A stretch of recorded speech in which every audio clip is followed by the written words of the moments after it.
या बातमीपत्राचं प्रायोजक आहे पूर्व विभागातील नावाजलेले उद्योजक श्री राजय्या प्रभाकर गज्जाम यांचे Prabhakar steel, proprietor Rajayya Gajjam, 94 39 59 12 59. Photo viral करण्याची धमकी देऊन अल्पवयीन मुलीवर अत्याचार, तरुणास मरेपर्यंत जन्मठेपेची शिक्षा तर मदत करणाऱ्यास 3 वर्ष सशक्त कारावासाची शिक्षा. सोशल मीडियावरून अल्पवयीन मुलीची ओळख वाढवून तिला आपल्या प्रेमाच्या जाळ्यात ओढून तिचे फोटो व्हायरल करण्याची धमकी देत तिच्यावर वारंवार अत्याचार करणाऱ्या तरुणास अतिरिक्त सत्र न्यायाधीश सूरज केंद्रे यांनी मरेपर्यंत जन्मठेप आणि 17,000 रुपये दंडाची शिक्षा सुनावली आहे. तसेच पीडितेला पळवून नेण्यासाठी मदत करणाऱ्याला देखील न्यायालयानं 3 वर्ष सशक्त कारावास व 4,000 रुपये दंडाची शिक्षा सुनावली आहे. रोहित उर्फ रोहन मारुती बनसोडे, वय 24, राहणार बापूजी नगर, जय भारत शाळा, स्लॉटर हाऊस, झोपडपट्टी, अलकुंटे चौक, सोलापूर असं मरेपर्यंत जन्मठेपेची शिक्षा झालेल्या आरोपीचं नाव आहे. तर रोहित याचा साथीदार सुमित शशिकांत काटकर, वय 19, राहणार राजस्व नगर, विजापूर रोड, सोलापूर, याला देखील न्यायालयानं 3 वर्ष सशक्त कारावासाची शिक्षा सुनावली आहे. यातील पीडित अल्पवयीन मुलगी ही सन 2020 मध्ये कॉलेजमध्ये शिकत असताना एका ठिकाणी शिकवणीसाठी जात होती. त्यावेळी तिच्या एका मैत्रिणीनं तिला मोबाईलवरील इंस्टाग्राम सोशल मीडिया ॲपवर तिचं अकाउंट काढून दिलं. पीडिता ही इंस्टाग्राम ॲप वापरत असताना रोहित बनसोडे याने पीडितेशी इंस्टाग्रामवर ओळख वाढवून तिला आपल्या प्रेमाच्या जाळ्यात ओढलं. यानंतर पीडिता व रोहित हे दोघे एका ठिकाणी भेटल्यानंतर रोहितने पीडितेला त्याच्या आईला भेटायला जाऊ असं सांगून त्याच्या दुचाकीवरून हैदराबाद रोडवरील एका लॉजवर नेलं. त्या ठिकाणी पीडितेवर जबरदस्तीनं शरीर संबंध केले. त्यानंतर रोहित याने पीडितेला तिचे व्हिडिओ शूटिंग व फोटो काढल्याचं सांगून ते व्हायरल करण्याची धमकी देत तिच्यावर वारंवार अत्याचार केला.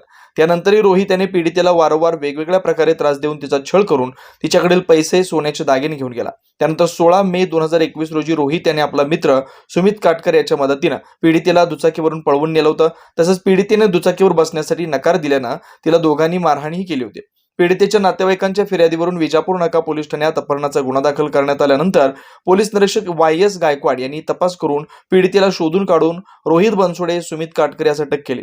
पोलिसांनी केलेल्या तपासामध्ये पीडितेवर अत्याचार झाल्याचं निष्पन्न झाल्यानं गुन्ह्यामध्ये पोक्सो, बलात्काराचे कलम वाढवण्यात आलं. पोलिसांनी तपास करून न्यायालयात दोषारोपपत्र पाठवून दिलं. या खटल्याची सुनावणी अतिरिक्त सत्र न्यायाधीश केंद्रे यांच्यासमोर झाली. या खटल्यात सरकार पक्षातर्फे 15 साक्षीदार तपासण्यात आले. यामध्ये आरोपीने पीडितेवर फक्त शारीरिक अत्याचार केले नाहीत तर अनेक वेळा मारहाण करून तिला भावनिक ब्लॅकमेल केल्याचं सरकारी पक्षानं सिद्ध केलं. साक्षीदारांच्या साक्षी, पीडितेची साक्ष, पुरावा आणि सरकारी पक्षाचा युक्तिवाद ग्राह्य धरून न्यायाधीश केंद्रे यांनी आरोपी रोहित बनसोडे यास मरेपर्यंत जन्मठेप व सुमित काटकर यास 3 वर्ष सक्तमजुरीची शिक्षा सुनावली आहे. या प्रकरणी सरकारतर्फे ॲडव्होकेट शीतल डोके यांनी तर आरोपीतर्फे advocate Ismail Shaikh, advocate PJ Deshmukh यांनी काम पाहिलं. कोर्ट पैरवी म्हणून महिला पोलीस कर्मचारी घाडगे आणि AM कांबळे यांनी मदत केली. Ayush hospital doctor BP Ubale आणि डॉक्टर कविता B उबाळे यांच्या मार्गदर्शनाखाली कन्ना चौक, मद्दा मंगल कार्यालय येथील आयुष हॉस्पिटल इथं सर्व सोयींनी युक्त वैद्यकीय सेवा उपलब्ध. सुसज्ज ऑपरेशन थिएटर, मूळव्याध, भगंदर, नासूर यावर इलाज. याशिवाय पोटातील सर्व प्रकारच्या ऑपरेशन्स, अपेंडिक्स, पित्ताशयातील खडे, आतड्यांचे विविध आजारांवर उपचार, हर्निया शस्त्रक्रिया, दुर्बिणीद्वारे पोटाच्या शस्त्रक्रिया व तपासणी, बद्धकोष्ठता व गुदद्वाराचे तत्सम आजारांवर आधुनिक उपचार, कॅन्सर निदान व उपचार, स्तनाच्या गाठी व कॅन्सर उपचार, अपघात संबंधित शस्त्रक्रिया, डायबेटिक फूट शस्त्रक्रिया, पायातील शिराच्या आजारांवर उपचार डॉक्टर BP उबाळे आणि डॉक्टर कविता B उबाळे यांच्या आयुष हॉस्पिटलमध्ये उपलब्ध. Ayush hospital, plot number 21A, रविवार पेठ, मद्दा मंगल कार्यालयाजवळ, कन्ना चौक, सोलापूर. Phone number 0217 272 60 95 98 22 60 60 97.